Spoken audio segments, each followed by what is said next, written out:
theme of the day is past is not prologue with respect to people movement and demographic changes in both our local Southern California region and throughout America. So I thought that we'd have a discussion about that. But firstly, I'd like to introduce Norm Miller.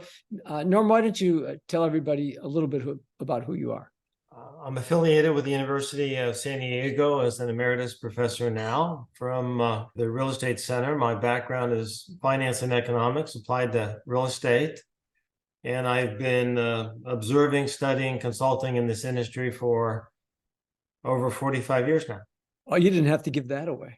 A couple old guys talking to each other, but I think that's probably, I don't know if it means that we are wise, more informed, less informed. I guess we'll find out as we have this discussion. And by the way, I should say that Norm and I talk about these things all the time. We're just to share this with the wider world here to give you a sense of some of the things that we're thinking about. So it really is a discussion about past is not prologue, that the things that we thought about in the past and the solutions that we've come to in the past aren't really going to be defensible solutions going forward. We need to sort of think about what the implications of this more stagnant population growth are, and what the demographic movement is, and what the economic play out of this is in a very, very different way. And it affects the real estate sector, developers, investors, and so forth in a very profound way. So you can't just look at the model of the past. You mentioned this in terms of office.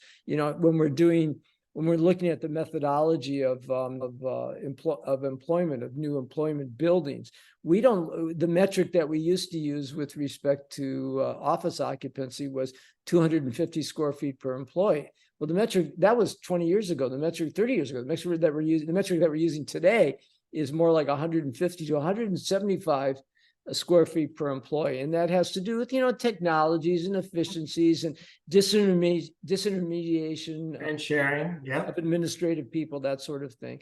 Yeah. And these have huge implications in terms of what we build and what we invest in terms of the commercial markets. And we can see these changes play out in all the sectors of our economy. And these are the things that we need to be thinking about. But those are exciting problems, and create a lot of demand for consultants and educated real estate professionals.